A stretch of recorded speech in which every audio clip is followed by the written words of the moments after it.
Hello दोस्तों, welcome back. तो दोस्तों इस वीडियो के अंदर हम डिस्कस करेंगे स्ट्रैटेजिक मैनेजमेंट के बारे में। ये दोस्तों आपका सब्जेक्ट है जो कि एमबीए थर्ड सेमेस्टर के अंदर के स्टूडेंट्स के लिए है।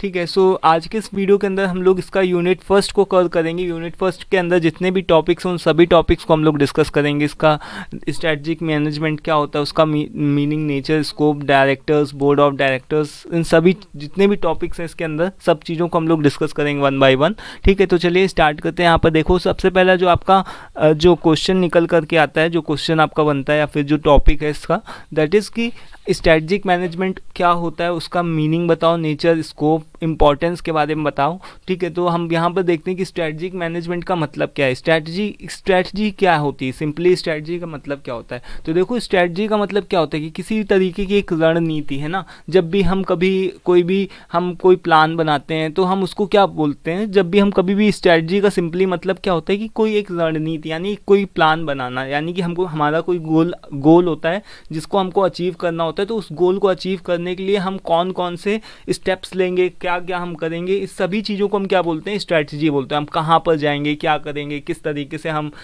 उस गोल को अचीव करेंगे, उसी चीज़ को हम क्या बोलते हैं, स्ट्रैटेजी बोलते हैं। ठीक है, सो किसी बिजनेस के लिए स्ट्रैटेजी का होना, एक प्रॉपर एक अच्छी स्ट्रैटेजी का होना बहुत ही ज़्यादा इंपॉर्टेंट है। क्योंकि यहाँ पर एक देखो, एक यहाँ पर स्टेटमेंट लिखा हुआ है कि स्ट्रैटेजी जो होती है वो एक तरीके से हर्ट होती है बिजनेस की। अगर बिजनेस के अंदर कोई भी आपकी स्ट्रैटेजी, एक प्रॉपर स्ट्रैटेजी नहीं होगी कि आप किस तरीके से अपने बिजनेस गोल को अचीव करोगे, तो फिर आपका जो बिजनेस है वो फेल भी हो सकता है। सो यहाँ पर स्ट्रैटेजी जो होती है बिजनेस का हर्ट होती है। And all businesses have competitions. ठीक है, जितने भी बिजनेस होते हैं, ऐसा तो है नहीं मार्केट में एक बिजनेस हो, बहुत सारे बिजनेस हैं और एक दूसरे का सब कंपीट करते हैं, यानी कि कंपटीटिव एडवांटेज, यानी कि सभी लोग में से क्या होता है, कंपटीशन होता है ना। तो उस कंपटीशन को एक यूनिकनेस बना करके रखने के लिए स्ट्रैटेजी का एक प्रॉपर, एक अच्छी स्ट्रैटेजी का होना बहुत ही इंपॉर्टेंट है। तभी आप अपने बिजनेस के अंदर एक uniqueness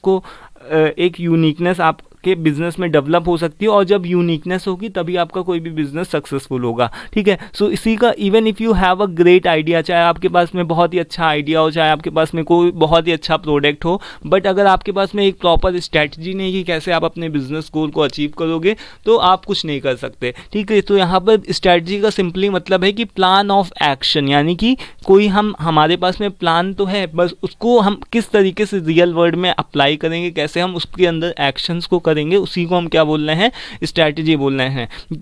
design to achieve a particular goal और सेट ऑफ गोल। ठीक है, तो आई होप कि क्लियर हो गया होगा स्ट्रैटेजी का मतलब। इसका नेचर क्या होता है, यहाँ पर देखो इसमें बताएगा कि पर्पसफुल होनी चाहिए, लॉन्ग टर्म, यानी कि आपका लॉन्ग टर्म से रिलेटेड होना चाहिए, अडेप्टेबल होना चाहिए, डायनेमिक होना चाहिए। देन स्कोप के बारे में बात करें तो स्ट्रैटेजी जो होती है 3 लेवल्स इसके बेसिकली होते हैं, ऑर्गेनाइजेशनल, फंक्शनल और बिजनेस लेवल भी होता है। तो यहाँ पर स्कोप का मतलब कि कहाँ से आपकी स्ट्रैटेजी मतलब स्ट्रैटेजी कहाँ पर यूज़ हो सकती है। तो ऑर्गेनाइजेशनल लेवल पर यूज़ हो सकती है, फंक्शनल लेवल, जो अलग अलग डिपार्टमेंट्स हैं तो अलग अलग डिपार्टमेंट्स में भी आपकी स्ट्रैटेजी का यूज़ हो सकता है। इंडस्ट्री लेवल पर, ग्लोबल लेवल पर, हर जगह आपकी जो भी स्ट्रैटेजी है वो यूज़ करी जा सकती है। दैन इंपॉर्टेंस के बारे में बात करें तो यहाँ पर देखो, डायरेक्शन है ना, स्ट्रैटेजी की हेल्प से आपको क्या मिल सकता है, डायरेक्शन मिल सकता है और आप एक जगह पर फोकस्ड रह सकते हो, यानी कि आपको किस तरीके से अपने गोल को अचीव करना है उसका डायरेक्शन मिलेगा, उसके ऊपर फोकस आप कर सकते हो। कम्पिटिटिव एडवांटेज का मतलब होता है कि आप अपने बिजनेस के अंदर कैसे यूनिकनेस को डेवलप कर सकते हो जिससे कि आप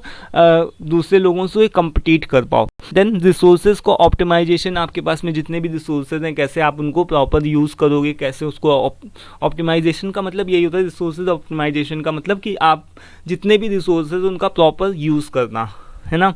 तो ये हो गया। देन रिस्क का मैनेजमेंट करना, इनोवेशन एंड अडेप्टेशन, ये सभी चीज़ें हैं।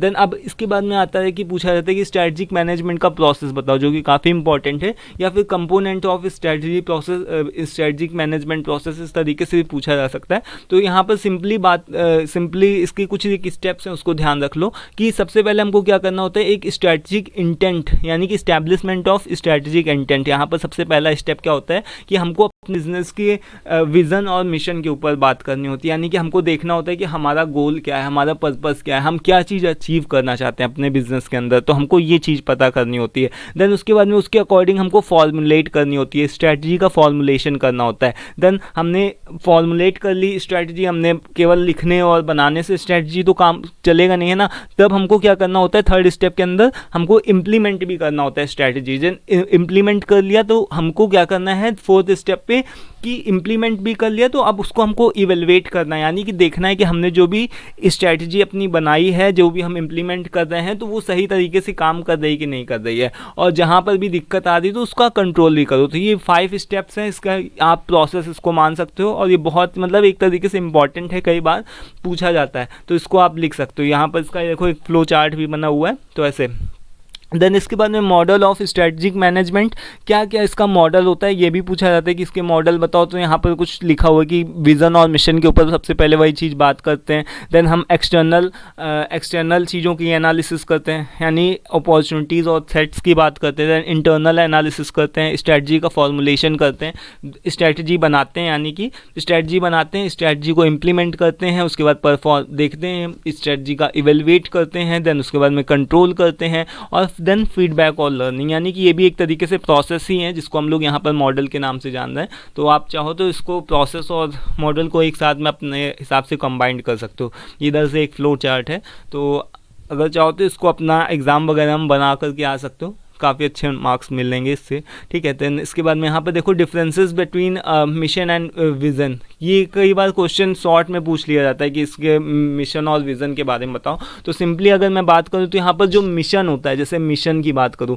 सबसे पहले देख लेते हैं कि मिशन का मतलब क्या होता है, विज़न का मतलब देखते हैं। विज़न का मतलब ये होता है कि जब भी हम कभी भी लॉन्ग टर्म की बात करते हैं, विज़न का मतलब कि हमारा कोई भी विज़न क्या है, यानी कि हमारा क्या फ्यूचर में प्लान है। हम फ्यूचर की जब भी बात करते हैं तो वहाँ पर हम विज़न की बात करते हैं। और मिशन का जब भी मतलब होता है तो हम मिशन का मतलब कि हम किस तरीके से कौन से मिशन बनाएंगे, यानी कि हम करंट एक्टिविटीज़ के बारे में बात कर रहे होते हैं, ठीक है। तो जैसे अगर हमारा कोई एग्जाम्पल ले लेते हैं, जैसे यहाँ पर देखो कि हम कोई भी एक जो भी होम हाउसिंग जो भी हाउस के सॉल्यूशंस प्रोवाइड कराने वाली, जैसे जो नहीं, जैसे बेड है और सोफ़ा वगैरह है, तो इन सब चीज़ों को प्रोवाइड करवाने वाली जो भी कंपनी है, तो उसका एक विज़न क्या हो सकता है, यानी उसका लॉन्ग टर्म क्या हो सकता है कि a future where every family has a secure and comfortable home, यानी कि ये इसका क्या हो सकता है, विज़न हो सकता है, इसका लॉन्ग टर्म ये चीज़ हो सकता है। बट अगर शॉर्ट टर्म में बात करें तो उसका क्या हो सकता है, providing affordable housing solutions for the family, यानी कि उसको किस तरीके से डेली डे टू डे, यानी उसको किस तरीके से प्रोवाइड करवाना है। तो ये इसका क्या है, शॉर्ट टर्म में जब भी बात होती है तो उसके अंदर हम मिशन की बात करते हैं, लॉन्ग टर्म के लिए हम लोग विजन की बात करते हैं। तो यहाँ पर यही चीज़ बताएगी कि प्रेजेंट ओरिएंटेड करंट एक्टिविटीज़ के लिए हम मिशन की बात कर रहे हैं, और फ्यूचर ओरिएंटेड लॉन्ग टर्म के लिए हम यहाँ पर विजन की बात कर रहे हैं, ठीक है। तो ये चीज़ है।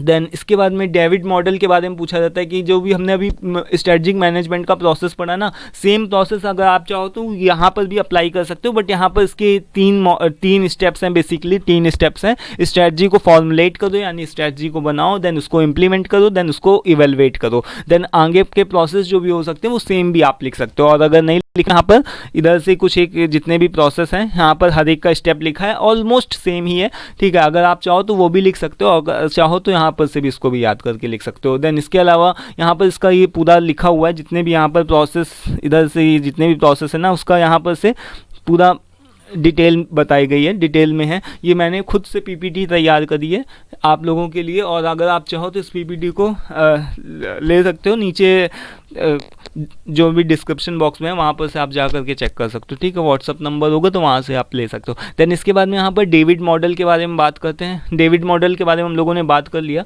देन इसके बाद में 1 मिनट, हाँ ये देखो, ये वैसे पूछा तो नहीं जाता थॉमसन और मार्टिन का स्ट्रेटजिक मैनेजमेंट प्रोसेस, बट हाँ फिर भी आप देख लो कि यहाँ पर से कुछ नहीं है इसके अंदर। जब भी इसके प्रोसेस की हम बात करें तो बस हम ये चीज़ देखेंगे कि हम कहाँ पर से हैं, कि यानी कि वेयर आर वी, हम कहाँ पर हैं और हम कहाँ जा रहे हैं, then where are we going and how are we getting there, किस तरीके से हम वहाँ पहुँचेंगे, and how are we doing, हम क्या कैसे कर रहे हैं, हम कौन सी स्ट्रेटजीज़ को फॉलो कर रहे हैं, हम किस तरीके से पहुँच रहे हैं वहाँ पर। तो इन सब चीज़ों के बारे में बात करते हैं, ठीक है। तो यहाँ पर ये बेसिकली इसके 4 स्टेप्स हैं, थॉम्पसन और मार्टिन इस तरीके से करके इनका एक मैनेजमेंट प्रोसेस है। जब भी प्रोसेस के बारे में बात आए तो आप इन 2 लोगों का नाम लिख सकते हो, जैसे डेविड मॉडल का नाम लिख सकते हो और थॉम्पसन और मार्टिन, इस तरीके से। तो अभी हम बात कर रहे हैं यहाँ पर, देखो 3 levels of strategic management. 3 levels क्या है स्ट्रेटजिक मैनेजमेंट के, यहाँ पर बताना है। तो 3 लेवल्स क्या है, यहाँ पर देखो इसका यहाँ पर से एक डायग्राम भी बना हुआ है इस तरीके से, corporate strategy, business strategy and functional strategy. Simple सा, जैसे हम लोगों ने 3 लेवल ऑफ मैनेजमेंट पढ़ा था ना, अपर लेवल, लोअर लेवल और क्या था, अरे जो भी एक होता था, यानी कि सबसे ऊपर वाला लेवल, देन उसके बाद में मिडिल लेवल और देन फंक्शनल लेवल, यानी कि जो डे टू डे एक्टिविटीज़ के लिए होता था। तो इस तरीके से क्या, इसी तरीके से सेम है कि कॉर्पोरेट की स्ट्रेटजी, यानी कि कॉर्पोरेट स्ट्रेटजी का मतलब क्या हो गया कि जब हम अपर लेवल की बात करते हैं, यानी कि क्या मार्केटिंग के अंदर हम क्या मार्केटिंग करेंगे, हम क्या कौन से क्या हमारा गोल है, इस तरीके की जब चीज़ें होती हैं तो वो ऊपर के लेवल की बात होती है। देन बिजनेस का स्ट्रेटजी के अंदर क्या आता है कि जो भी अलग अलग डिपार्टमेंट्स हैं तो उनकी स्ट्रेटजी को फॉर्मुलेट करना, ये हो गया। और देन तो बिजनेस स्ट्रेटजी के अंदर हम क्या बात करते हैं, जो भी अलग अलग डिपार्टमेंट्स की हम बात करते हैं। देन फंक्शनल स्ट्रेटजी का मतलब क्या होता है कि ऑपरेशंस, जो भी डे टू डे एक्टिविटीज़ से रिलेटेड जो भी स्ट्रेटजीज बनाई जाती है उसको हम लोग फंक्शनल स्ट्रेटजी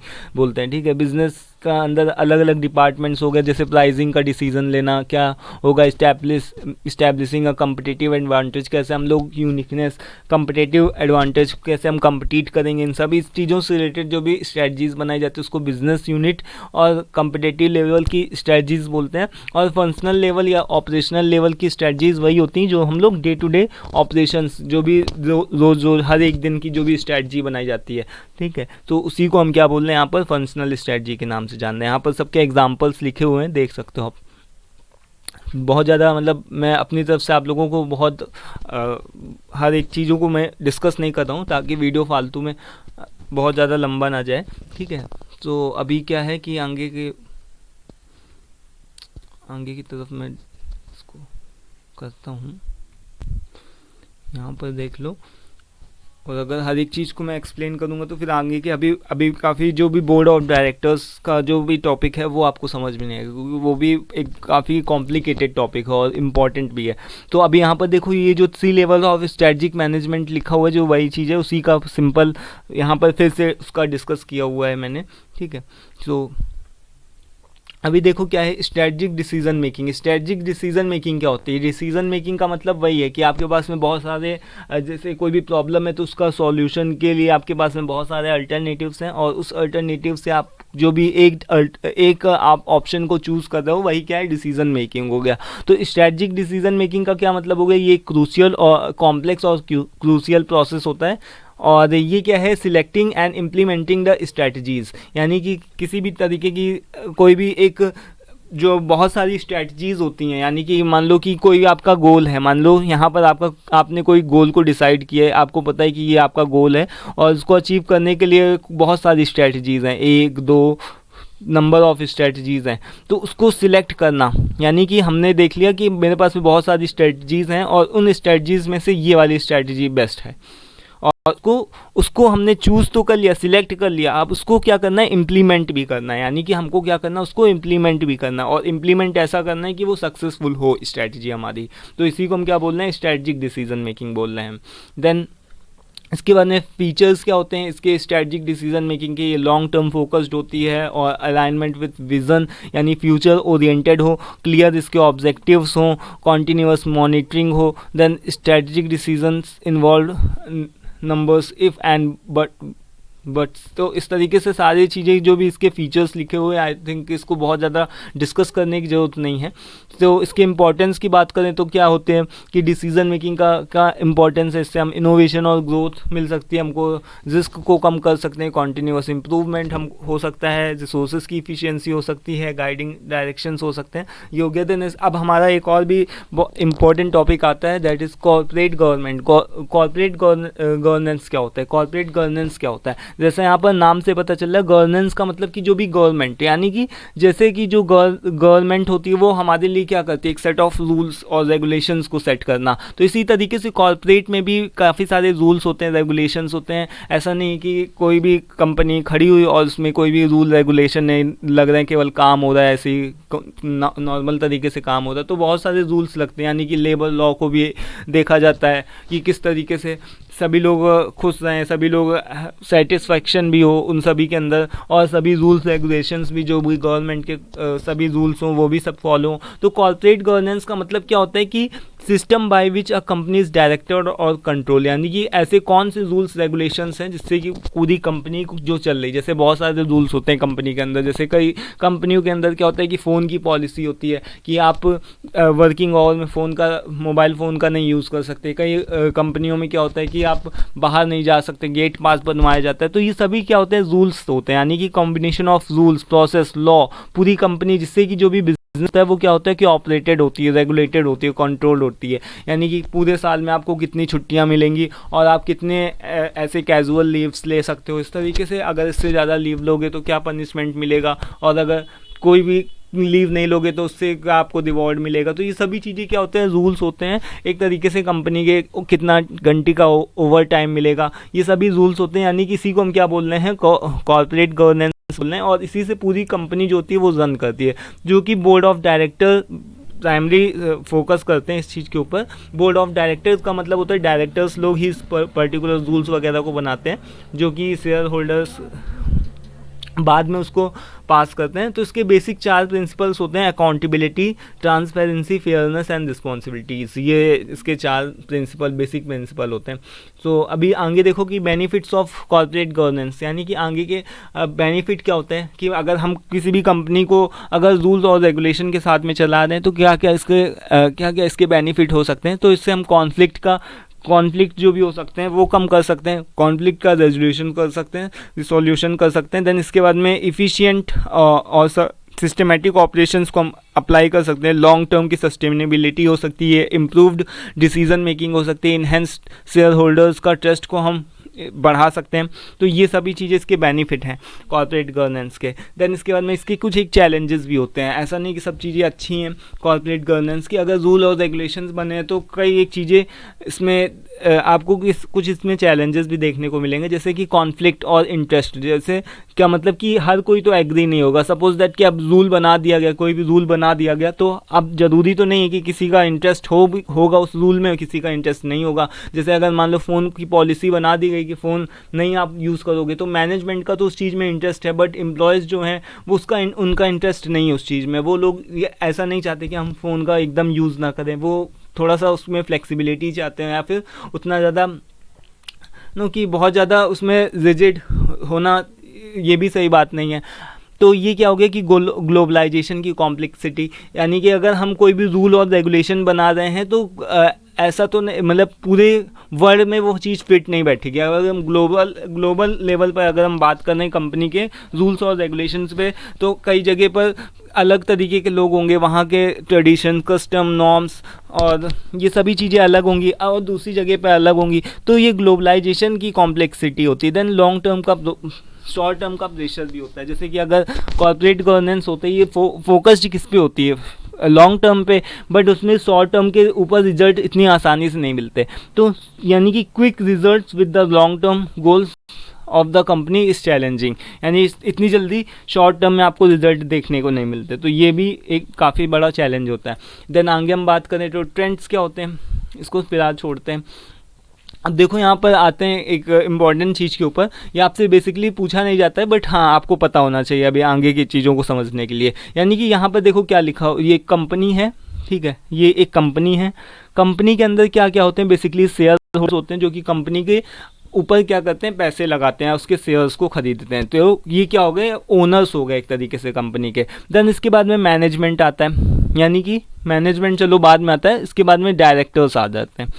डायरेक्टर्स में क्या हो गया, जैसे चेयरमैन हो गया, मैनेजिंग डायरेक्टर हो गया, एग्जीक्यूटिव डायरेक्टर्स हो गया, नॉन एग्जीक्यूटिव डायरेक्टर्स हो गया। एग्जीक्यूटिव का मतलब कि जो भी पूरी तरीके से कंपनी के लिए काम करेंगे, जो जाएंगे और इस तरीके से हर एक एक्टिविटीज़ में शामिल रहेंगे। और नॉन एग्जीक्यूटिव डायरेक्टर्स का मतलब हो गया जो कि कंपनी के अंदर कुछ घंटों के लिए आएंगे या फिर कुछ वीक में 2-4 दिनों के लिए आएंगे, और वो कई सारी कंपनियों के साथ में, यानी कि वो पूरा प्रॉपर एक नॉन एग्जीक्यूटिव का मतलब ये होता है कि वो पूरी हमेशा कंपनी के अंदर ही नहीं रहेंगे, यानी कंपनी के लिए, एक कंपनी के लिए नहीं काम कर सकते। मान लो बहुत सारी कंपनी होंगी तो उन सभी के लिए वो काम कर सकते हैं। तो नॉन एग्जीक्यूटिव का मतलब होता है कि वो केवल कंपनी के हर एक चीज़ पे वो बहुत ज़्यादा इंटरफेयर नहीं करेंगे, वो थोड़ा सा अपना जो भी उनका काम होगा वो उस तरीके के काम को करेंगे।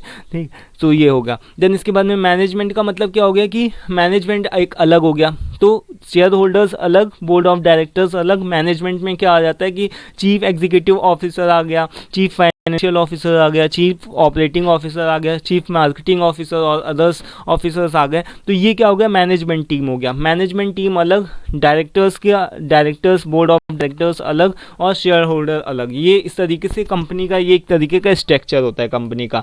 अब देखो हम बात करते हैं डायरेक्टर्स की, जो कि काफ़ी इंपॉर्टेंट क्वेश्चन है, इसको ध्यान से समझना है। यहाँ पर देखो appointment of directors. Appointment of directors का मतलब क्या होता है कि कैसे किसी भी कंपनी के अंदर डायरेक्टर्स को अपॉइंट किया जाता है। तो यहाँ पर सेक्शंस और कंपनी एक्ट की बात करी गई है। कंपनी एक्ट 2013 सेक्शन 152 के अकॉर्डिंग किस तरीके से डायरेक्टर्स को अपॉइंटेड किया जाता है। तो यहाँ पर ये चीज़ बताई गई कि जो भी डायरेक्टर, यहाँ पर पहले देख लो कि जो भी डायरेक्टर का मतलब होता है कि director is an individual who directs, manages, oversee and controls the affairs of the company, यानी कि पूरी कंपनी को मैनेज करना, पूरी कंपनी के चीज़ों को कंट्रोल करना, उसको डायरेक्ट करना, और अगर कोई भी कॉन्फ्लिक्ट हो रहा है या फिर कोई भी दिक्कत आ रही तो उसको कंट्रोल करने का काम किसका होता है, डायरेक्टर का होता है। तो a director is a person who is appointed to perform the duties and functions of the company, यानी कि कंपनी के बेसिस पे वो काम करता है।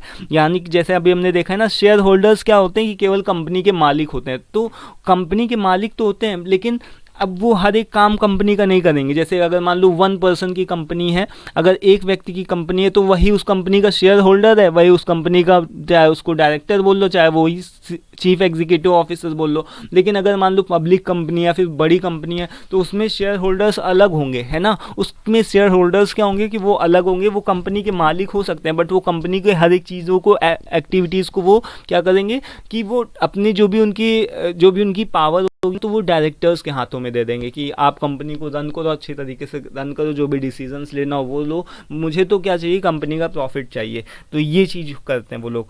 तो आगे देखो तो यही चीज़ बताएगा कि जो डायरेक्टर है वो एक तरीके का ऐसा पर्सन है who is appointed to perform the duties and functions of the company, यानी कंपनी के बेसिस पे वो काम करता है in accordance with the provision of the act 2013। अब यहाँ पर ये चीज़ बताएगी कि कैसे कंपनी के जो भी डायरेक्टर होता है उसको कैसे अपॉइंट किया जाता है। तो directors are appointed through shareholders. अब कंपनी के जो भी डायरेक्टर्स होते हैं उसको कौन अपॉइंटेड करता है, शेयर होल्डर्स करते हैं। और कैसे अपॉइंट करते हैं, वोट्स को देते हैं, यानी कि वोट्स को देते हैं जनरल मीटिंग में। तो बहुत सारे, मान लो कि कंपनी के अंदर मान लो बहुत सारे शेयर होल्डर्स हैं, किसी भी कंपनी के बहुत सारे शेयर होल्डर्स हैं, वो लोग एक जनरल मीटिंग को कंडक्ट करते हैं और जनरल मीटिंग के अंदर वो लोग क्या करते हैं कि जो भी एक उनको लगता है कि हाँ ये अच्छा बंदा है, उसको मुझे ज़्यादा वोट देने चाहिए, और वो उसको वोट दे करके डायरेक्टर के पद पर वो लोग उसको नियुक्त करते हैं। मीटिंग्स बाय द एग्जिस्टिंग और द बाय, यहाँ पर उसको यानी कि डायरेक्टर के पद पर नियुक्त करते हैं, या फिर एग्जिस्टिंग बोर्ड ऑफ डायरेक्टर्स भी हो सकते हैं कि उसमें चाहे शेयर होल्डर्स हो चाहे वो एग्जिस्टिंग बोर्ड ऑफ डायरेक्टर हो। देखो कहने का क्या मतलब है मेरा, आपको समझ में आ जाना चाहिए। मैं बहुत ही सिंपल भाषा में इसको बताने की कोशिश करता हूँ कि देखो, एक मिनट, इसको मैं पहले इरेज कर देता हूँ। देखो मान दो कि ये कंपनी है और कंपनी के जो भी शेयर होल्डर्स हैं, कंपनी के जो भी शेयर होल्डर्स हैं वो क्या करेंगे, एक जनरल मीटिंग्स कंडक्ट करेंगे। मान लो एक कंपनी है और उसमें मान लो 20 शेयर होल्डर्स हैं, 20 लोगों ने उस कंपनी के अंदर पैसा लगाया हुआ है। तो ये 20 लोग क्या हैं कि उस कंपनी के हिस्सेदार हैं या फिर मालिक उनको बोल लो। अब ये 20 लोग क्या करेंगे, एक जनरल मीटिंग को कंडक्ट करेंगे, जनरल मीटिंग को। और जनरल मीटिंग के कंडक्ट करने के बाद में वो लोग क्या करेंगे कि एक ऐसे पर्सन को नियुक्त करेंगे जो कि उनको लगेगा कि हाँ ये सही व्यक्ति है हमारे कंपनी को मैनेज करने के लिए, हमारी कंपनी को रन कराने के लिए। तो उस पर्सन को लोग उस पर्सन को लोग नियुक्त कर देंगे वोट डाल करके कि हाँ तुम हमारे कंपनी के डायरेक्टर हो। तो इस तरीके से उसको कंपनी के डायरेक्टर्स को वो लोग क्या करते हैं, वोटिंग के थ्रू उस पद पर नियुक्त करते हैं। समझ गए ना आप लोग? आई थिंक कि क्लियर हो गया होगा। तो अभी आगे बढ़ते हैं। अब यहाँ पर देखो कि directors in different types of company. अब हर एक कंपनी जो होती है वो अलग अलग तरीके की होती है। देखो जैसे यहाँ पर प्राइवेट कंपनी की बात करें तो प्राइवेट कंपनी अलग हो गई, पब्लिक कंपनी अलग हो गई, 1 पर्सन कंपनी अलग हो गई। 1 पर्सन कंपनी का मतलब ये सबसे छोटी कंपनी होती है। जैसे मान लो जो भी छोटे से आप देखते होगी कि हर एक, जैसे मान लो कोई कोचिंग सेंटर है तो वो भी क्या एक तरीके से कंपनी खोल लिया। फिर किसी भी आदमी ने बहुत छोटी कोई कंपनी खोल लिया, मान लो कि कोई एक आदमी है वो प्रॉपर्टी डीलिंग का काम कर रहा है, उसने अपना एक छोटा ऑफिस खोल लिया और उधर से वो अपना, या किसी ने अपना स्कूल खोल लिया, एक छोटा सा स्कूल खोल लिया। तो उसको स्कूल खोलने के बाद में वही क्या है, उसी कंपनी का वही डायरेक्टर, उसको आप बोल लो या सीईओ बोल लो या फिर उसको शेयर होल्डर बोलो, वही उस कंपनी का वो है। तो इसके लिए एक ही 1 पर्सन कंपनी एक अलग हो गई, उसकी बात ही छोड़ दो। देन पब्लिक और प्राइवेट की बात आती है। तो पब्लिक कंपनी क्या होती है, प्राइवेट कंपनी क्या होती है, ये सभी आपको पता होंगी चीज़ें। तो प्राइवेट कंपनी का क्या मतलब हुआ कि जो भी प्राइवेट कंपनी का मतलब ये हो गया जिसमें जो भी डायरेक्टर्स होते हैं इसमें केवल नंबर ऑफ डायरेक्टर्स 2 हो सकते हैं। यहाँ पर बताया गया कि जो भी प्राइवेट कंपनियाँ होती हैं, प्राइवेट कंपनियों के अंदर जो भी डायरेक्टर्स की संख्या हो सकती है वो 2 हो सकती है। और पब्लिक कंपनी के अंदर जो भी मिनिमम डायरेक्टर्स हो सकते हैं वो 3 हो सकते हैं। और 1 पर्सन कंपनी के अंदर तो एक ही डायरेक्टर ही होगा, चाहे आप उसको कुछ भी बोल लो। तो ये है सेक्शन 149 के अकॉर्डिंग कंपनी एक्ट 2013। ये मिनिमम और मैक्सिमम नंबर, यानी कि कम से कम इतने डायरेक्टर्स होना ही चाहिए। अगर प्राइवेट कंपनी तो 2 डायरेक्टर, अगर पब्लिक कंपनी है तो 3 डायरेक्टर, और अगर 1 पर्सन कंपनी है तो वो एक ही डायरेक्टर होगा। और अब हम इसके मैक्सिमम की बात करें कि ज़्यादा से ज़्यादा कितने हो सकते हैं, तो ज़्यादा से ज़्यादा अगर हम बात करें तो पब्लिक और प्राइवेट के लिए 15 डायरेक्टर्स हो सकते हैं। कितने हो सकते हैं? 15 डायरेक्टर्स हो सकते हैं।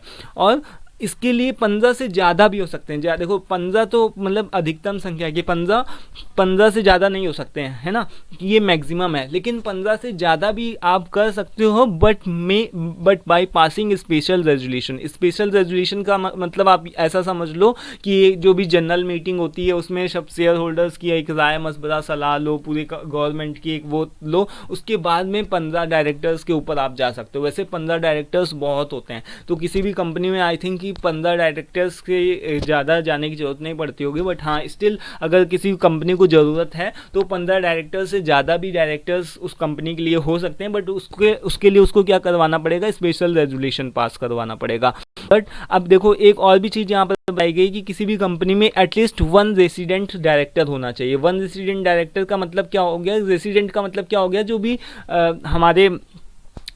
हमारा जो जैसे कि रेसिडेंट का मतलब क्या हो गया, जो हमारे एक तरीके से जिसको हम घर का बोल सकते हैं, है ना। तो ये मतलब हो गया, इसका हिंदी मतलब ये होता है, तब आप इसको निवासी समझ लो। तो 1 रेसिडेंट का मतलब क्या होगा कि रहने वाला या फिर निवासी डायरेक्टर जो कि इंडिया के अंदर 182 डेज स्टे किया हो, एटलीस्ट 182 डेज स्टे अगर किया है कोई भी पर्सन, तो उसको हम रेसिडेंट डायरेक्टर बोलेंगे। तो इसमें कोई ऐसी खास बात नहीं है। बट यहाँ पर चीज़ जो बताई गई है, जितने भी कंपनी के अंदर जितने भी लॉज वगैरह लिखे हो कि किसी भी कंपनी के डायरेक्टर्स की कैसे नियुक्ति होती है, कैसे उसका कंपोजिशन होता है, तो उसमें ये चीज़ बताया गया कि 1 रेसिडेंट डायरेक्टर का होना अनिवार्य है।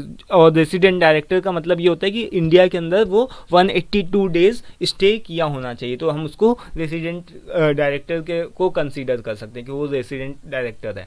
देन इसके बाद में अब हम आते हैं यहाँ पर कंपोजिशन, मतलब वही चीज़ है कि और क्या आगे चीज़ें बताई गई हैं कि किसी भी कंपनी में अगर 15 डायरेक्टर, यानी कि अगर कोई भी कंपनी एक अच्छी खासी कंपनी है तो उसमें एग्जीक्यूटिव डायरेक्टर्स भी होने चाहिए और नॉन एग्जीक्यूटिव डायरेक्टर्स का भी कॉम्बिनेशन होना चाहिए। एग्जीक्यूटिव का मतलब मैंने पहले ही आपको बता दिया, जो कंपनी में पूरे टाइम रहेंगे, वो रोज आएंगे कंपनी में या फिर उस पर्टिकुलर फर्म के अंदर, वो रोज आएंगे, हर एक चीज़ में वो एक्टिविटीज़ में शामिल रहेंगे, तो उसको हम एग्जीक्यूटिव डायरेक्टर्स के नाम से जान रहे हैं। बट नॉन एग्जीक्यूटिव डायरेक्टर्स वो होते हैं जो कि एक साथ कई सारी कंपनी, मान लो कि ये एक पर्सन है, ये इस कंपनी के लिए भी काम कर रहा है, ये इस कंपनी में भी डायरेक्टर है, ये इस कंपनी में भी डायरेक्टर है, अलग अलग कंपनियों में अगर वो डायरेक्टर है तो एक पर्सन कितनी सारी कंपनियों में जा सकता है, रोज नहीं जा सकता है ना। तो वो हर एक कंपनी को थोड़ा थोड़ा सा समय देगा, यानी कि इस कंपनी में जाएगा 2 दिन वीक के अंदर, इस कंपनी में 2 दिन भी अंदर जाएगा, इस कंपनी के अंदर 2 दिन वीक के अंदर जाएगा, या फिर कुछ घंटों के लिए चला जाया करेगा। इस तरीके से नॉन एग्जीक्यूटिव डायरेक्टर्स उनको बोलते हैं जो कंपनी में परमानेंट एक तरीके से काम नहीं करते, वो कुछ घंटों के लिए या फिर कुछ दिनों के लिए आते हैं, और जो भी उनका एक छोटा सा लिमिटेड एक काम होता है उसको ही वो उसमें इंटरफेयर करते हैं। तो ये चीज़ हो गया। और इसके बाद में ये एक चीज़ बताई गई कंपोजिशन ऑफ डायरेक्टर्स में कि एक एटलीस्ट 1 वुमेन डायरेक्टर का होना भी अनिवार्य है। अब वो कौन सी कंपनियों में 1 वुमेन डायरेक्टर का होना अनिवार्य है, तो लिस्टेड कंपनियों के लिए और पब्लिक कंपनियों में होना वुमेन डायरेक्टर का अनिवार्य है। तो लिस्टेड कंपनियों में क्या है कि लिस्टेड कंपनियां क्या होती हैं, जिसका शेयर मार्केट के अंदर इशू हो, तो उसको ही हम क्या बोल रहे हैं, लिस्टेड कंपनी के नाम से जान रहे हैं, जिसमें और इसके साथ ही साथ में वुमेन डायरेक्टर कहाँ पर, जिसकी कैपिटल यानी कि कम से कम 100 करोड़ का क्या हो, 100 करोड़ के साथ में कंपनी का स्टार्ट किया गया हो और जिसका टर्नओवर करीब 300 करोड़ का हो, तो उस कंपनी में भी 1 वुमेन डायरेक्टर का होना तो अनिवार्य है ही, यानी कि वहाँ पर 1 वुमेन डायरेक्टर का होना कंपलसरी है। और यहाँ पर एक और चीज़ बताई गई कि at least 50% of the board of directors shall have comprises of non executive directors, यानी कि नॉन एग्जीक्यूटिव डायरेक्टर्स का होना भी 50% अनिवार्य ही है, क्योंकि जो भी एग्जीक्यूटिव डायरेक्टर्स होंगे वो कई बार क्या हो सकते हैं, बायस्ड भी हो सकते हैं। वो लोग रोज कंपनी आ रहे हैं, रोज कंपनी के हर एक मामलों में इंटरफेयर कर रहे हैं, तो वो लोग बायस्ड हो सकते हैं। बट जो नॉन एग्जीक्यूटिव डायरेक्टर्स होंगे वो बायस्ड नहीं होते। वो क्या करेंगे, वो जो कंपनी के लिए एक्चुअल जो सही परफॉर्मेंस होती है उसको मेजर करते हैं, उसके अकॉर्डिंग वो क्या करते हैं, डिसीजंस लेते हैं, फिर काम करते हैं। तो समझ गए ना, ये एक चीज़ होती है। अब देखो आगे यहाँ पर क्या है कि क्वालिफिकेशन फॉर द डायरेक्टर। तो क्वालिफिकेशन तो वैसे कुछ नहीं होती डायरेक्टर्स की, बट हाँ स्टिल आप ये बोल सकते हो कि अगर कोई भी डायरेक्टर के पद पर नियुक्त हो रहा है तो उसके पास में कुछ सर्टेन शेयर्स होने चाहिए, यानी कि holding a certain number of shares in that particular company in which they are serving for, यानी कि अगर उस कंपनी के लिए वो कुछ ना कुछ उसके सर्टेन नंबर ऑफ शेयर्स होने चाहिए, उस खरीदे होने चाहिए। ऐसा नहीं हो सकता है कि कोई भी कंपनी का डायरेक्टर बन गया, मान लो कि मैं कोई भी एक पर्सन है तो वो किसी कंपनी का डायरेक्टर है और उसके पास में कंपनी के कुछ भी शेयर्स नहीं है, तो यानी कि उसके पास में कुछ नंबर ऑफ शेयर्स भी होने चाहिए, यानी कि उसका वो शेयर होल्डर भी होना चाहिए उस कंपनी का। तो ये चीज़ बताया गया कि क्वालिफिकेशन वैसे तो कुछ खास क्वालिफिकेशन नहीं है, डिसक्वालिफिकेशंस जरूर बताए गए कि हाँ कौन कौन लोग उस कंपनी के डायरेक्टर्स नहीं हो सकते, बट क्वालिफिकेशन में केवल ये चीज़ बताया गया कि अगर कोई भी डायरेक्टर के पद पर नियुक्त हो रहा है तो उस कंपनी के लिए, जिस कंपनी के लिए वो काम कर रहा है उसके लिए वो उसके कुछ नंबर ऑफ शेयर्स होने चाहिए उसके पास में, ये चीज़ है। अब ये सब तो मैंने पहले ही बता दिया कि रेसिडेंट डायरेक्टर कौन होता है, जो कि 182 डेज स्टे किया हो इंडिया के अंदर, तो ये रेसिडेंट डायरेक्टर हो गया। वुमेन डायरेक्टर के बारे में मैंने बता दिया कि वुमेन डायरेक्टर किस तरीके से, एक वुमेन डायरेक्टर का होना अनिवार्य है, अगर 1 वुमेन डायरेक्टर का होना अनिवार्य है अगर लिस्टेड और प्राइवेट पब्लिक कंपनी है तो, और किसी भी कंपनी का अगर जो भी बेसिक कैपिटल 100 करोड़ की हो, जो टर्नओवर है वो 300 करोड़ का है, तो वहाँ के लिए भी वुमेन डायरेक्टर होना कंपल्सरी है। ठीक है, अब ये देखो यहाँ पर ये क्वेश्चन वैसे पूछा नहीं जाता है कि MOA और AOA क्या होता है, बट इसके बारे में आपको पता होना चाहिए। वैसे ऐसे नहीं पूछा जाता है, शॉर्ट में पूछ भी लिया जा सकता है। तो कंपैरिजन इसके बारे में बताओ कि MOA क्या होता है और AOA क्या होता है। तो इसका जो मतलब क्या होता है, यहाँ पर मेमोरेंडम ऑफ एसोसिएशन और article of association. Memorandum of association क्या होता है, ये एक तरीके का एक्सटर्नल डॉक्यूमेंट होता है, और आर्टिकल ऑफ एसोसिएशन जो है वो इंटरनल डॉक्यूमेंट होता है। एक तरीके से आप इसको समझ लो ऐसे कि मान लो कोई भी कंपनी है, उसकी जो भी ऑब्जेक्टिव्स हैं, उसका क्या स्कोप है, क्या पावर है, जो भी एक्सटर्नल लेवल पे उसकी अगर बात हो रही है कि पूरी जो कंपनी है उसकी बाहर की चीज़ों के बारे में बात हो रही है, तो हम उसको क्या बोलेंगे कि उसके रूल्स रेगुलेशंस जो भी हैं, तो अगर उसके बाहरी तौर पे बात हो रहे हैं तो वो हम क्या बोल रहे हैं, MOA यानी कि मेमोरेंडम ऑफ एसोसिएशन। और आर्टिकल ऑफ एसोसिएशन का मतलब क्या होता है कि जो भी अगर हम इंटरनली रूल्स और रेगुलेशंस की बात करते हैं कंपनी के मैनेजमेंट की, यानी कि कंपनी की जो भी पॉलिसीज़ हैं, कंपनी के रूल्स और रेगुलेशंस का मैंने कुछ एक एग्जांपल बताया ना, जैसे फ़ोन की पॉलिसी हो गया, लीव की पॉलिसी हो गया, अगर आप बाहर जा रहे हो कंपनी के अंदर से तो गेट पास लगेगा, ये सभी चीज़ें जो भी पॉलिसीज़ हैं वो AOA के अंदर आती हैं, ये चीज़ है। देन मेमोरेंडम ऑफ एसोसिएशन का ये मतलब होता है कि बेसिकली जो भी कंपनी के क्या गोल्स हैं, क्या मिशन है, क्या विज़न है उसका, क्या उसके ऑब्जेक्टिव्स हैं, क्या स्कोप है, तो उसी को हम एक्सटर्नल डॉक्यूमेंट के नाम से, तो ये बेसिकली इसका मतलब होता है। अब चलिए आगे देखते हैं, यहाँ पर देखो क्या लिखा हुआ है कि पावर ऑफ डायरेक्टर्स। तो पावर ऑफ डायरेक्टर्स का मतलब क्या होगा कि क्या क्या ऐसी पावर्स होते हैं जो डायरेक्टर्स के पास में होती हैं। तो पावर ऑफ डायरेक्टर्स में मतलब ये चीज़ बताई जाती है कि कुछ ना कुछ ऐसे लिमिटेशंस भी होते हैं। ऐसा नहीं कि पावर अगर डायरेक्टर है, अगर उसके पास में हर एक चीज़ को मैनेज करना है, कंट्रोल करना है, सब कुछ करना है, तो वो कुछ भी डिसीजन ले सकता है अपने आप से। उसके पास में कुछ एक लिमिटेशंस भी होती हैं। ऐसा नहीं कि वो कुछ भी डिसाइड कर लेगा अपने मन से, कुछ भी वो कोई भी प्लान बना देगा, कुछ भी वो अपने मन से कुछ भी वो करने लगेगा। उसके पास में कुछ लिमिटेशंस होती हैं जो कि शेयर होल्डर्स की तरफ से बताया जाता है कि क्या क्या तुम्हारी लिमिट के अंदर है, क्या क्या तुमको करना है, क्या क्या तुम्हारे अधिकार क्षेत्र में है, क्या तुम्हारी लिमिटेशंस हैं। तो ये सभी चीज़ें शेयर होल्डर्स की तरफ से बताया जाते हैं। तो यहाँ पर देखो क्या लिखा है कि the power of director is a highest authority, यानी कि जो एक जो डायरेक्टर होता है उसके पास में तो काफ़ी वो मतलब एक काफ़ी बड़ा ही, यानी कि उसके पास में काफ़ी बड़ी अथॉरिटी होती है। But according to the section 179 company act 2013 the power of directors of a company entitle to make any and all decisions, यानी कि वो कोई भी डिसीजन ले सकता है, वो कोई भी चीज़ कर सकता है, लेकिन ऐसा नहीं कि वो कुछ भी कर ले। उसके पास में कुछ एक लिमिटेशंस भी होती है। यहाँ पर इसके सिंपल भाषा में इसको समझाने के लिए चीज़ बताया गया है, बट वही सारी चीज़ें यहाँ पर भी बताई गई कि पावर ऑफ डायरेक्टर्स का क्या मतलब हुआ कि सेक्शन 179 और कंपनी एक्ट 2013 के अकॉर्डिंग यहाँ पर जनरल पावर क्या होती है, जनरल पावर डायरेक्टर्स की क्या होती है कि जनरल पावर्स का मतलब क्या होता है कि कंपनी के पास में कुछ जनरल पावर होती है, यानी कि उसको वो कंपनी के बेशक वो कोई भी डिसीजन लेने के लिए होता है, वो कुछ भी डिसाइड कर सकता है, वो कुछ भी कंपनी के मामलों में इंटरफेयर हस्तक्षेप वगैरह कर सकता है। तो the board of directors like the leader of a company, यानी कि वो एक तरीके के लीडर होते हैं कंपनी के, has the authority to make the decisions and use all the power of the company is allowed to have, यानी कि देखो ये शेयर होल्डर्स होते हैं, ये शेयर होल्डर्स जो कुछ भी बताते हैं या ये जो कुछ भी लोग डिसाइड करते हैं वो बोर्ड ऑफ डायरेक्टर्स को क्या करना होता है, इम्प्लीमेंट करवाना होता है। एक तरीके से डायरेक्टर्स लोग इस तरीके से होते हैं कि उनको वो कंट्रोल्ड करना होता है, लेकिन उनको एक सीमा क्षेत्र बांध देता है। कौन बांधता है? वो शेयर होल्डर्स बांधते हैं। ठीक है, तो लिमिटेशंस कौन कौन सी होती हैं? वो कंपनी एक्ट के अकॉर्डिंग हो सकती है, जो कि कंपनी एक्ट यहाँ पर लिखा हुआ है ना, कंपनी एक्ट 2013, तो कंपनी एक्ट के अकॉर्डिंग हो सकती है। मेमोरेंडम ऑफ एसोसिएशन, जिसके बारे में अभी हम लोगों ने देखा, मेमोरेंडम ऑफ एसोसिएशन क्या होती है? कंपनी का एक्सटर्नल डॉक्यूमेंट होता है। इसके अंदर क्या होती है? कंपनी का सारे रूल, जो भी कंपनी का विज़न क्या है, कंपनी का ऑब्जेक्टिव क्या है, उसका क्या गोल है, तो ये सभी चीज़ों के अकॉर्डिंग भी इसके लिमिटेशन होते हैं कुछ एक पावर के। Then article of association, company के क्या रूल्स रेगुलेशंस, क्या पॉलिसीज हैं, इसके अकॉर्डिंग उसकी कुछ एक लिमिटेशन होती है। और regulations made by the company in general meeting, यानी कि जो भी जनरल मीटिंग होती है, एक होती है बोर्ड की मीटिंग होती है, दो तरीके की मीटिंग होती है, यहाँ पर मैं बताता हूँ। देखो, एक होती है जनरल मीटिंग और एक होती है बोर्ड की मीटिंग।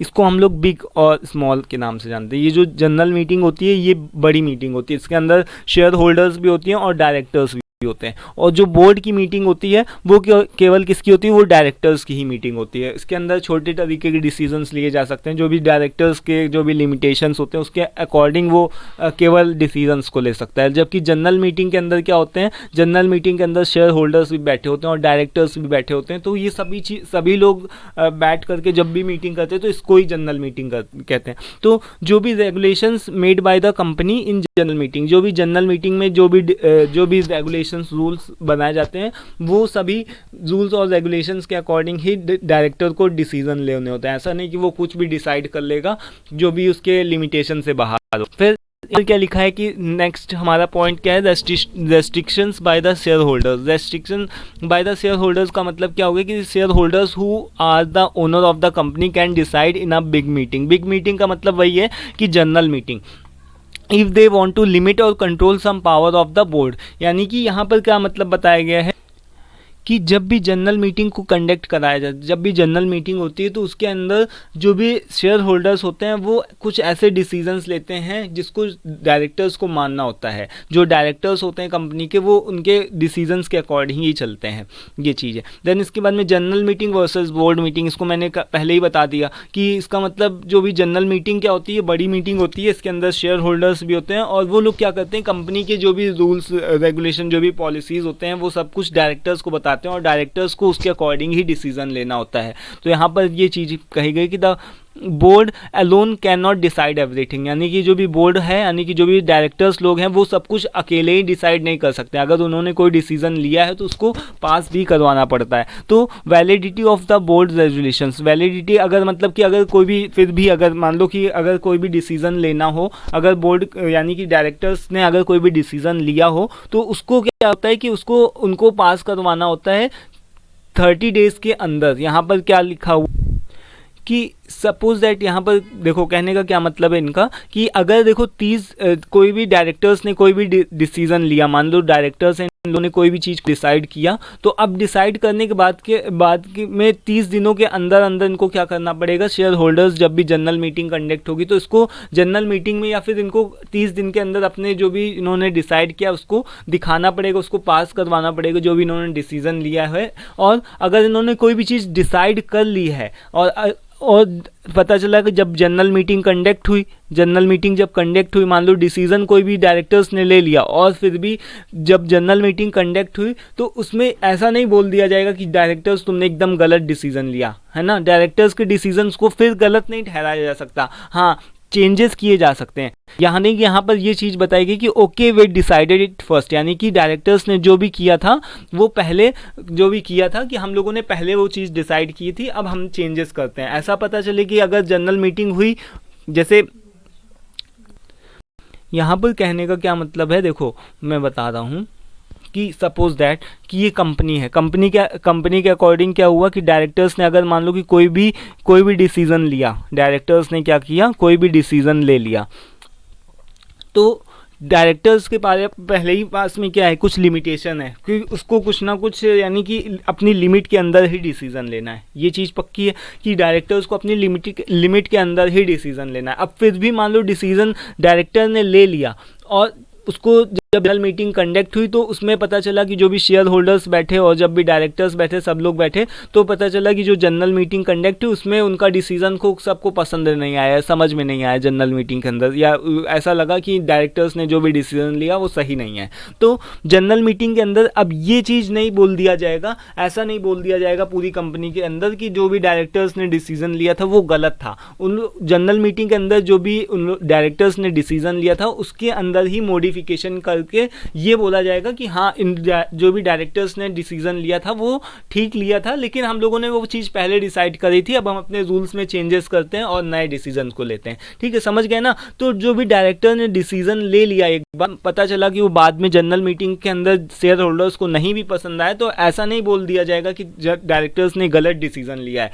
ऐसा बोला जाएगा कि जो भी डायरेक्टर्स ने डिसीजन लिया था वो ठीक था, पहले हम लोगों ने वो डिसाइड किया था, लेकिन अब हम लोग उसको मॉडिफाई करते हैं, चेंजेस करते हैं रूल्स और रेगुलेशन में। जो भी उन्होंने डिसीजन लिया था उसके डिसीजंस को हम लोग चेंज करते हैं। ऐसा नहीं बोला जाएगा कि उन्होंने गलत डिसीजन लिया था, अब हम अपना कोई नया रूल बना रहे हैं। तो ये चीज़ है। तो अब देखो कि स्पेसिफिक पावर, अब वो यहाँ पर बताया गया क्या गया है कि स्पेसिफिक पावर क्या है, बोर्ड ऑफ डायरेक्टर्स की स्पेसिफिक पावर क्या है। तो सबसे पहले तो उनकी पावर यहाँ पर क्या आती है कि वो क्या कर सकते हैं कि make calls on share holders, जब भी ज़रूरत पड़े तब वो शेयर होल्डर्स को के टच में रह सकते हैं, यानी कि वो उनको टच में रह सकते हैं। देन सेकंड नंबर पे क्या आता है कि वो मनी को बोरो कर सकते हैं, पैसे को उधार ले सकते हैं अपनी कंपनी के लिए।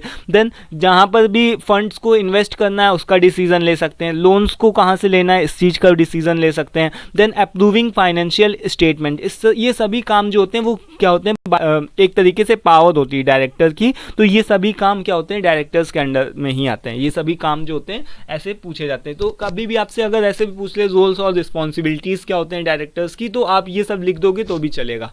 समझ गए। अब देखो यहाँ पर यही चीज़ बताएगी सबमिशन ऑफ बोर्ड, यानी मैंने पहले ही बता दिया 30 दिन के अंदर अपने जो भी उन्होंने डिसीजन लिया होता है उसको पास करवाना होता है। और साथ ही साथ में डेलीगेशन ऑफ पावर, तो डेलीगेशन ऑफ पावर का मतलब क्या हुआ कि जो भी बोर्ड ऑफ डायरेक्टर होते हैं वो क्या करते हैं अपने काम को सबके साथ में शेयर करते हैं। ऐसा तो नहीं कि जो भी डायरेक्टर्स हैं उनके पास में बहुत सारा काम है तो वही कितना सारा लोड लेंगे, वो कितने सारे काम को करेंगे, तो अपने क्या करते हैं पावर को वो क्या करते हैं धीरे धीरे वो क्या करते हैं नीचे, यानी कि फ्लो को एक तरीके से बना करके रखते हैं। सपोज कि डायरेक्टर्स के पास में ये भी काम है वो भी काम है, तो वो क्या करेंगे अपने पावर को डिस्ट्रीब्यूट कर देंगे कि ये तुम काम कर सकते हो। तो वो किसकी हेल्प ले सकते हैं, कमेटी ऑफ डायरेक्टर्स की हेल्प तो लेंगे ही, यहाँ पर मैनेजिंग डायरेक्टर की हेल्प लेंगे, मैनेजर्स की डायरेक्ट हेल्प ले सकते हैं, और कोई भी ऐसा जो भी ऑफिसर है जो कंपनी में इंपॉर्टेंट हो वो सही हो, तो जो भी डायरेक्टर को लगता हो कि हाँ ये सही बंदा ये काम कर सकता है मेरे लिए, तो वो उसको अपनी पावर को की ऑथराइजेशन दे सकते हैं। Restriction on the boards power, तो ये चीज़ मैंने पहले ही बता दिया कि सेट रूल्स और रेगुलेशन और कंट्रोल्स, ऐसा नहीं कि जो भी डायरेक्टर्स हैं वो कुछ भी डिसाइड कर लें, वो एक लिमिट के अंदर ही डिसाइड करेंगे। तो ये चीज़ बताई गई है। तो इन Asian it's like the board has power but they have play but the rules set by the law company documents and the owners, यानी कि उनके पास में पावर तो होती है बट वो सभी जो भी पावर होती है वो ओनर्स के द्वारा दी गई होती है और उसके अंदर कुछ लिमिटेशंस भी होती है। समझ गए। अभी देखो अगर नहीं समझ में आया तो एक बार मैं फिर से बता देता हूँ कि क्वेश्चन ऐसे पूछा जाता है कि पावर ऑफ डायरेक्टर्स बताओ, power of board of directors बताओ, तो इस तरीके से बताओ। तो यहाँ पर मैंने पॉइंट्स में ऐसे मतलब यहाँ पर बता दिया, जो ग्रे कलर का ही दिख रहा है ना, general power, limitation on the power, restriction bye the share holders, इसको मैंने पॉइंट्स में इस वजह से यहाँ पर लिख करके रखा हुआ है ताकि आपको समझ में आ जाए। बाकी जितनी भी सारी चीज़ें मैंने बताई कि सेक्शन 179 के अंदर कंपनी एक्ट 2013 के अंदर का जो भी डायरेक्टर्स होते हैं उनके पास में कुछ जनरल पावर होती है लेकिन उनके पास में कुछ लिमिटेशन होती है। सभी चीज़ें आपको बतानी पड़ेंगी। जनरल पावर के अंदर क्या होता है, जनरल पावर तो होती है लेकिन उसकी लिमिटेशंस भी होती हैं। शेयर होल्डर्स उनकी पावर को क्या करते हैं, रिस्ट्रिक्ट करते हैं। देन इसके बाद में जनरल मीटिंग और बोर्ड मीटिंग के बारे में बताना है आपको, और 30 डेज़ के बारे में बताना है कि यहाँ पर सबमिशन जब भी कोई डिसीज़न लिया जाता है तो वो कब 30 दिन के अंदर ही दिखाना पड़ता है। और ये सभी चीज़ें बतानी पड़ती हैं कि अगर कोई भी उन्होंने डिसीज़न ले लिया है तो उसको गलत नहीं कहा जाएगा। जनरल मीटिंग के अंदर उसको ये चीज़ बताया जाएगा कि उन लोगों ने पहले जो भी डिसाइड किया था वो पहले डिसाइड किया था, अब हम उसमें मॉडिफिकेशन कर रहे हैं।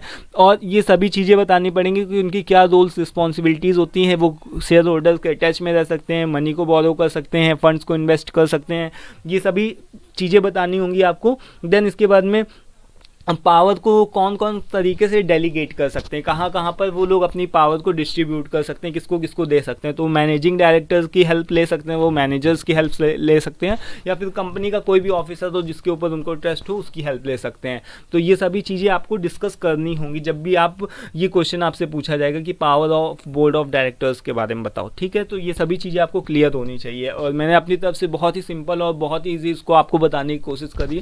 पहले तो मैंने जब इसको पढ़ा था, यानी जब मैंने इसको देखा था तो मुझे तो खुद भी कुछ नहीं समझ में आया था, बट मतलब जब बहुत सारी चीज़ों को, बहुत सारे कि सारी चीज़ों को अलग अलग बुक्स के थ्रू, अलग अलग वीडियोस को देखा, तब जाकर के मुझे भी समझ में आया। तो तब मैंने यहाँ पर इसको सिंपल लैंग्वेज में आपके सामने यहाँ पर सभी चीज़ें लिख करके दी हुई हैं। ठीक है, और अगर फिर भी ना समझ में आए तो इससे पहले ये देख लेना कि understand the power of directors with an example. यहाँ पर एग्जांपल दिया गया है, चाहो तो इसका स्क्रीनशॉट ले लो। सेम चीज़ें जो भी मैंने बताई हैं वही सारी चीज़ें एकदम सिंपल लैंग्वेज में बताई गई है। या फिर अगर आपको पीपीटी पीडीएफ चाहिए तो आप नीचे डिस्क्रिप्शन बॉक्स में व्हाट्सअप नंबर लिखा होगा, वहाँ पर से आकर के ले सकते हो। देन इसके बाद में पूछा जाता है रोल्स और रिस्पॉन्सिबिलिटीज़ बताओ बोर्ड ऑफ डायरेक्टर्स की। तो यहाँ पर मैंने पहले ही बता दिया कि क्या क्या रोल्स और रिस्पॉन्सिबिलिटीज़ है। Make call on share holders, borrowing money, investing funds, loans को ग्रांट करना, फाइनेंशियल स्टेटमेंट को अप्रूव करना, ये सभी चीज़ें जो भी होती हैं रोल्स और रिस्पॉन्सिबिलिटीज़ के अंदर ही आती हैं। इसके अलावा आप क्या लिख सकते हो कि हायर और ओवरसी लीडरशिप, फाइनेंशियल, मैंने पहले ही बता दिया कि रिस्क का मैनेजमेंट कर सकते हैं वो लोग। और क्या कर सकते हैं, कम्युनिकेट विद स्टेक होल्डर, यानी टच में रहना, यानी call on the share holders, ये सभी चीज़ें वो यहाँ पर आप लिख सकते हो। देन सबसे लास्ट में एक क्वेश्चन पूछा जाता है जो कि काफ़ी इंपॉर्टेंट नहीं है, बट हाँ फिर भी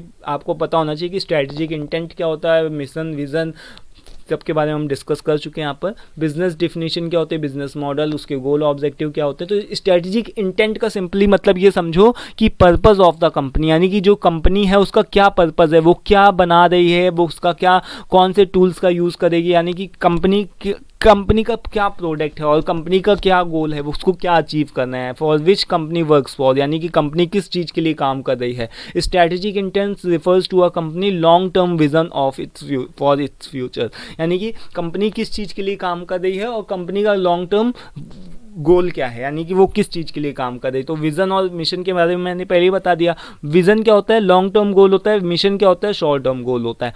और इसके बाद में बिजनेस की डिफिनेशन, बिजनेस का डिफिनेशन वही होता है कि नेचर ऑफ द प्रोडक्ट, यानी कि कंपनी के अंदर प्रोडक्ट क्या तैयार हो रहा है, कंपनी के अंदर एसी पार्ट्स बन रहे हैं या फिर कोई चमड़े अलग अलग होता है ना, लेदर इंडस्ट्री होती है, अलग तरीके की इंडस्ट्री होती है, तो वो क्या चीज़ बना रही है, यानी प्रोडक्ट क्या है, उसका नेचर क्या है और यूनिक वैल्यू क्या है। और बिजनेस मॉडल की जब हम बात करते हैं तो how an organization creates delivery and captures value, यानी कि यहाँ पर बिजनेस मॉडल के अंदर क्या बताया जाता है कि जो भी ऑर्गेनाइजेशन है वो किस तरीके से डिलीवरी और कैसे वैल्यू को क्रिएट करेगी, यानी कि वैल्यू डिलीवरी प्रोसेस के बारे में आप लोगों ने पढ़ा था ना कि कैसे अपने प्रोडक्ट को वो वैल्यू यानी कस्टमर को किस तरीके से वो सेटिस्फाई करेगी कंपनी। देन गोल और ऑब्जेक्टिव्स के बारे में बात करते हैं तो गोल बेसिकली क्या होते हैं, वो लॉन्ग टर्म से रिलेटेड होते हैं, यानी कि गोल जो भी होते हैं वो लॉन्ग टर्म होते हैं। और ऑब्जेक्टिव्स क्या होते हैं कि जो भी आपके मेजरेबल हो और टाइम बाउंडेड हो कि इतने समय में आपको ऑब्जेक्टिव को पूरा कर लेना, ये आपका ऑब्जेक्टिव, इसको आपको पूरा कर लेना इतने समय में। तो वो 1-2 दिन, 1 हफ्ते, 1 महीना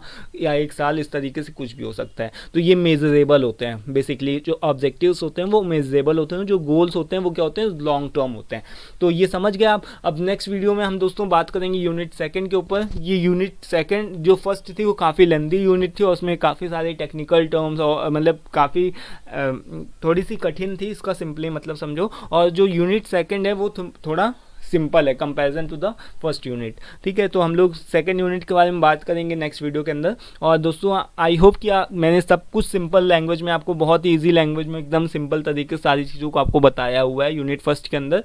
और अगर फिर भी कोई दिक्कत परेशानी होती है आप कमेंट बॉक्स में कमेंट कर सकते हो, और स्टिल कोई कन्फ्यूजन डाउट हो आप देख सकते हो। और वीडियो पसंद आए तो प्लीज़ उसको लाइक कर देना। ठीक है, thank you for watching this video, thank you once again.